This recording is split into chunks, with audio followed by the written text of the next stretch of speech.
ஒரு நாள் காலை மார்க்கெட்டில் ஒரு கீரைக்காரை அம்மா வழக்கம் போல கீரை கட்டி வியாபாரம் பண்ணிக்கிட்டு இருந்தாங்க. அப்போ ரொம்ப பசியில இருந்த ஒரு மாடு கீரை வாசனைக்கு ஈர்க்கப்பட்டு ஒரு கீரைக்கட்டை வாயில எடுத்துச்சு. அதை பார்த்த அந்த அம்மா கோபத்துல மாட்டை அடிச்சாங்க.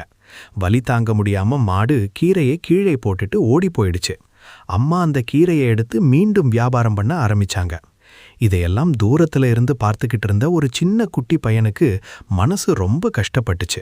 பாவம், பசியில இருந்த மாடு அப்படின்னு நினைச்சுக்கிட்டு அவன் உடனே வீட்டுக்கு ஓடி போய் அம்மா கிட்ட 20 ரூபாய் வாங்கிட்டு மார்க்கெட்டுக்கு திரும்பி வந்து புதுசா ஒரு கீரை கட்டைய வாங்கி அந்த மாட்டை தேடி கண்டுபிடிச்சு, இது திருட்டு கீரை இல்ல, உனக்காக காசு கொடுத்து வாங்கி வந்தது, நீ நிம்மதியா சாப்பிடு அப்படின்னு சொல்ல மாடு மெதுவா கீரையை சாப்பிட ஆரம்பிச்சிச்சு. இதை பார்த்த கீரைக்காரை அம்மாவின் மனசு உடைஞ்சிடுச்சு. ஒரு சின்ன பையனுக்கு இருக்கிற அக்கறை கூட எனக்கு இல்லையே அப்படின்னு நினைச்சு மாட்டுக்கிட்ட மன்னிப்பு கேட்டு நிறைய கீரை கொடுத்தாங்க. மாடு நிம்மதியா சாப்பிட்டுச்சு. அம்மாவுக்கும் மனசு நிம்மதியானது. ஏனென்றால் அக்கறைக்கு வயசும் பணமும் பெரியதல்ல, நல்ல மனசு இருந்தாலே போதும் என்பதுதான் இந்த கதையின் மாறல்.